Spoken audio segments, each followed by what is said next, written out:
Praise the Lord. വിശുദ്ധമായത് നായ്ക്കൾക്ക് കൊടുക്കരുത്, നിങ്ങളുടെ മുത്തുകളെ പന്നികളുടെ മുമ്പിൽ ഇടുകയും വരുത്.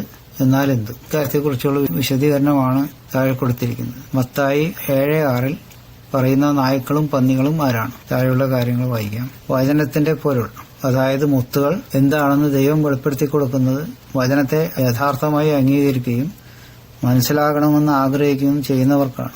ദൈവവചനത്തെക്കുറിച്ച് അറിവുള്ളവരാണെന്ന് സ്വയം അഭിമാനിക്കുന്ന കള്ളങ്ങൾ പഠിച്ചു വച്ചിരിക്കുന്ന മനുഷ്യരുടെ ചതിയിലകപ്പെട്ട് ദൈവവചനം ദുർവ്യാഖ്യാനം ചെയ്യുന്നവരാണ് ഈ പന്നികളും നായ്ക്കളും. യേശുക്രിസ്തു ഭൂമിയിലായിരുന്ന കാലത്ത് അവിടെ ഉണ്ടായിരുന്ന ഇസ്രായേലരോട് പറഞ്ഞ കാര്യമാണത്. യേശുക്രിസ്തുവിന്റെ വചനങ്ങൾ അംഗീകരിക്കാതെ ധിക്കരിക്കുന്നതായ ഇസ്രായേൽക്കാരോട് പറഞ്ഞ കാര്യമാണിത്. പുതിയ നിയമകാലത്ത് ഈ കാലഘട്ടത്തിലുള്ള മനുഷ്യരും ഇങ്ങനെയുള്ള ആൾക്കാരുണ്ട്. അത് അവരെ കുറിച്ച് നമ്മൾ താഴ്ത്തു വായിക്കാം. ഇങ്ങനെയുള്ളവർ സത്യത്തെ അംഗീകരിക്കുകയില്ല. എത്ര നന്നായി പറഞ്ഞു കൊടുത്താലും അത് മനസ്സിലാതെ അവർ വെറുതെ തർക്കിക്കുകയും നമ്മെ അപമാനിക്കുകയും ചെയ്യും. ഇവരെയാണ് നായ്ക്കളുടെയും പന്നികളുടെയും സ്വഭാവമുള്ളവരായി യേശു താരതമ്യം ചെയ്തത്. ഇവർക്ക് കഠിനമായ ശിക്ഷ ദൈവത്തിൽ നിന്നും ലഭിക്കും. ഈ കാലഘട്ടത്തിലും ഇങ്ങനെയുള്ള ആൾക്കാർ അനവധിയുണ്ടല്ലോ. ഇപ്പോൾ ഉദാഹരണമായിട്ട് ഞാൻ പറയാം. 1 തെസ്സലോനിക്കർ 4-ാം അധ്യായത്തിൽ ഇങ്ങനൊരു വാക്യം പറയുന്നുണ്ട്. 18-ാം വാക്യം, ഈ വചനങ്ങളെ കൊണ്ട് അന്യോന്യം ആശ്വസിപ്പിച്ചുകൊള്ളു. ഈ വചനം എടുത്തുകൊണ്ട് ചിലർ പറയണം എങ്ങനെയാണെന്ന് വെച്ചിട്ടുണ്ടെങ്കിൽ നമ്മളെല്ലാം എടുത്തുകൊള്ളപ്പെടും. അതുകൊണ്ട് ക്രിസ്തുവിന്റെ കാലത്ത് ഒരു കഷ്ടത്തിലും നമ്മൾ പോകേണ്ട കാര്യമില്ല എന്നാണ് ഈ വചനം എടുത്തുകൊണ്ട് അവർ പറയുന്നത്. എന്നാൽ യഥാർത്ഥത്തിൽ അങ്ങനെയാണോ? ഇതിൽ പറയുന്നത് എന്താണ്?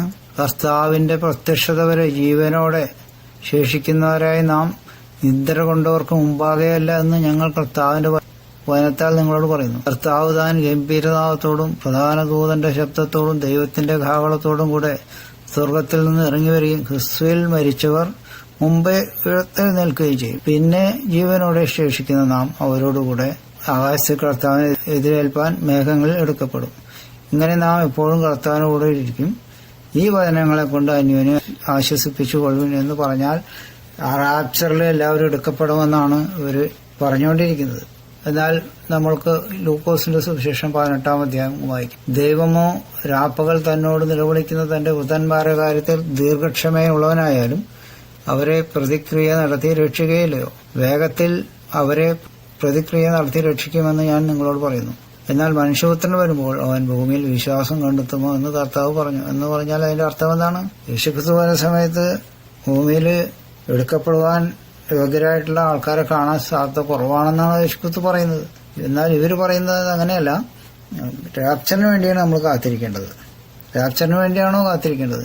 മരിച്ചാലും പുനരുത്ഥാനത്തിന് വേണ്ടി ആണ് പ്രധാനമായിട്ട് കാത്തിരിക്കേണ്ടത്. അതാണ് ആദ്യം സംഭവിക്കുന്ന കാര്യം. അത് കഴിഞ്ഞിട്ട് ആരെങ്കിലും ഉണ്ടെങ്കിൽ എടുക്കപ്പെടുള്ളൂ എന്നാണ് നമ്മൾ തെസ്സലോനിക്ക ലേഖനത്തിൽ നമ്മൾ വായിച്ചത്. അങ്ങനെയല്ലേ നമ്മൾ വായിച്ചത്. പിന്നെ ജീവനോട് ശേഷിക്കുന്നവർ ആദ്യം ആരാ എടുക്കുന്നത്? മരിച്ചവരാണ് ഉയർത്തെഴുന്നേൽക്കുന്നത്. അതിനുശേഷമേ ജീവനോട് ശേഷിക്കുന്നവർ ആരെങ്കിലും ഉണ്ടെങ്കിൽ എടുക്കുള്ളൂ. അത് വളരെ കുറച്ച് ആൾക്കാരുണ്ടാവുള്ളൂ എന്ന് യേശുക്രിസ്തുവോട് വ്യക്തമായിട്ട് പറയാണ്. വിശ്വാസം കണ്ടെത്തുമോ ഭൂമിയിൽ എന്നാ പറയണേ. അപ്പൊ എത്ര പേരുണ്ട്? വളരെ വളരെ പരിമിതമായിട്ടുള്ള ആൾക്കാരുണ്ടാവുള്ളൂ. അതുകൊണ്ട് ഇവര് ഈ റാപ്ചർ എന്ന് പറഞ്ഞിട്ട് നോക്കിയിരുന്നിട്ട് കാര്യമില്ല എന്ന് യേശുക്രിസ്തുവോട് വ്യക്തമായിട്ട് പറയുമ്പോൾ അത് മാത്രമേ എനിക്ക് പ്രതീക്ഷയുള്ളൂ എന്ന് പറഞ്ഞുകൊണ്ട് എപ്പോ വേണമെങ്കിൽ വരുന്നു പറഞ്ഞുകൊണ്ടിരുന്നു കഴിഞ്ഞാൽ അതൊരു കാര്യമില്ല. പിന്നെ അടുത്ത വായിക്കാം. ലൂക്കോസ് 24:45 തിരുവചനത്തിന്റെ അർത്ഥം തിരിച്ചറിയേണ്ടതിന് യേശു ശിഷ്യന്മാരുടെ ബുദ്ധിയെ തുറന്നതായി എഴുതിയിരിക്കുന്നു. അതിനാൽ ശിഷ്യരായാൽ പോലും തിരുവചനം മനസ്സിലാവണമെങ്കിൽ കർത്താവ് പ്രസാദിക്കണം എന്നർത്ഥം. യഥാർത്ഥ ആഗ്രഹമുള്ള ശിഷ്യന്മാർക്ക് പ്രാർത്ഥിച്ചാൽ ദൈവം ജ്ഞാനം കൊടുക്കും. യാക്കോബ് 1:5 ഈ 2 വാക്യങ്ങളൊന്ന് വായിക്കാം. ലൂക്കോസ് 24:45 തിരുവെഴുത്തുകളെ തിരിച്ചറിയേണ്ടതിന് അവരുടെ ബുദ്ധിയെ തുറന്നു.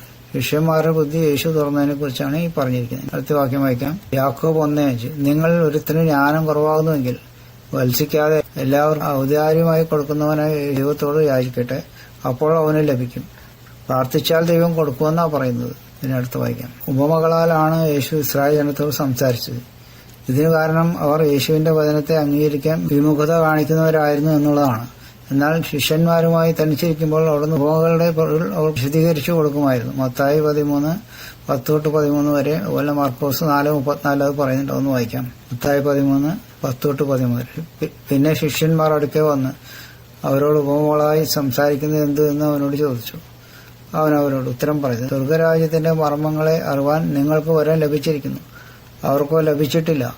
ഉള്ളവന് കൊടുക്കും, അവന് സമൃദ്ധി ഉണ്ടാകും. ഇല്ലാത്തവനോട് അവന് ഉള്ളതും കൂടെ എടുത്തു കളയും. അതുകൊണ്ട് അവർ കണ്ടിട്ട് കാണാതെയും കേട്ടിട്ട് കേൾക്കാതെയും ഗ്രഹിക്കാതെയും ഇരിക്കയാൽ ഞാൻ ഉപമകളായി അവരോട് സംസാരിക്കും. അതായത് ഉപമകൾ പറയുമ്പോൾ അത് യഥാർത്ഥത്തിൽ വേണമെന്ന് ആഗ്രഹമുള്ളവർ എടുത്താൽ മതി. അതിനെക്കുറിച്ച് യേശുക്രിസ്തുവിനോട് ചോദിക്കണമെന്നാണ് ഇവിടെ പറയുന്നതിന്റെ അർത്ഥം. മർക്കോസിലും അത് പറയുന്നുണ്ട്. മർക്കോസ് 4:34. ഉപമ കൂടാതെ അവരോടൊന്നും പറഞ്ഞതുമില്ല. തനിച്ചിരിക്കുമ്പോൾ അവൻ ശിഷ്യന്മാരോട് സകലം വ്യാഖ്യാനിക്കും. അപ്പൊ അത് എല്ലാവർക്കും ഉള്ളതല്ല എന്നുള്ളതാണ് അർത്ഥം. കാരണം ഒരു ഹൃദയം കഠിനമായി പോയതുകൊണ്ടാണെന്ന് യേശുക്രിസ്തു ഇവിടെ പറയുന്നത്. പിന്നെ അടുത്ത് വായിക്കാം. ഈ കാലഘട്ടത്തിലും ഇങ്ങനെ തന്നെയാണ് സംഭവിച്ചുകൊണ്ടിരിക്കുന്നത് എന്ന് നമുക്ക് അനുഭവത്തിൽ നിന്ന് മനസ്സിലാക്കാം. അതിനാൽ ഇങ്ങനെയുള്ളവരോട് പറഞ്ഞു കൊടുത്തിട്ട് കാര്യമില്ല. അവരെ മാനസാന്തരത്തിനായി പ്രാർത്ഥിക്കുക മാത്രമേ നമുക്ക് ചെയ്യാനുള്ളൂ. നേരത്തെ എക്സാമ്പിൾ ഞാൻ പറഞ്ഞല്ലോ, അതിൽ നിന്ന് നമുക്ക് മനസ്സിലാക്കാം. അച്ഛന്റെ കാര്യം മാത്രമല്ല, അനവധി കാര്യങ്ങൾ ഇങ്ങനെ തർക്കങ്ങളായിട്ട് ഇങ്ങോട്ട് കൊണ്ടുവരുന്നുണ്ട്. ഈ ത്രിയേക ദൈവത്തിന്റെ വിഷയമായാലും യേശുക്രിസ്തുവിന്റെ മരണദിവസം, ജനനദിവസം, എത്ര കാലം യേശുക്രിസ്തു ശുശ്രൂഷിച്ചു എന്നുള്ള കാര്യം, ഇതൊക്കെ എന്ന് പറഞ്ഞ് ഇവരുടെ പരമ്പരാഗതമായ ചിന്തകളിൽ നിന്ന് ഒരുപടി വ്യത്യാസപ്പെട്ടാണ് ഇരിക്കുന്നത്. റെവലേഷൻ ചാർട്ടുകൾ, ഇവിടെ യൂറോപ്യൻസ് വരച്ചിട്ടുള്ള ചാർട്ടുകൾ 100 ചില്ലാനം കൊല്ലം മുമ്പുള്ള ചാർട്ടുകളാണ് ഇപ്പോൾ അവർ ഉപയോഗിച്ചുകൊണ്ടിരിക്കുന്നത്. അത് ഒരു തരത്തിലും വചനമായിട്ട് ബന്ധമില്ലാത്തതാണെന്ന് ഇതിനു മുമ്പുള്ള വീഡിയോകളിൽ പലതിലും ഞാൻ പറഞ്ഞിട്ടതാണ്. പക്ഷേ ഇവർ പറയുന്നത് വെച്ചിട്ടുണ്ടെങ്കിൽ ക്ലാരൻസ് ഹാർക്കിൻസ് എന്ന് പറയുന്ന ഒരു മഹാപണ്ഡിതനുണ്ടായിരുന്നു. അയാളാണ് ഇതിനെക്കുറിച്ചൊക്കെയുള്ള വലിയ പഠനങ്ങൾ നടത്തി ചാർട്ടുകളെല്ലാം വരച്ചു വെച്ചിരിക്കുന്നത്. അതെല്ലാം 100% ശരിയാണെന്ന് അവർ പറഞ്ഞുകൊണ്ടിരിക്കുന്നത്. സാധാരണ സുവിശേഷകരൊന്നല്ല പറയുന്നത്, വലിയ ജ്ഞാനമുണ്ടെന്ന് നമുക്ക് തോന്നുന്ന ആൾക്കാരാണ് ഈ പറയുന്നത്. ഇതൊക്കെ എന്ന് പറഞ്ഞാൽ ദൈവവചനത്തെ വിരുദ്ധമായിട്ടുള്ള കാര്യങ്ങളാണ് ഇവരൊക്കെ പഠിച്ചു വെച്ചിരിക്കുന്നത്. പറഞ്ഞു കൊടുത്താൽ മനസ്സിലാക്കിയില്ല, പിന്നെ തർക്കിച്ചുകൊണ്ടിരിക്കും. ഇതാണ് ഈ കാര്യത്തിൽ പറയാനുള്ളത്.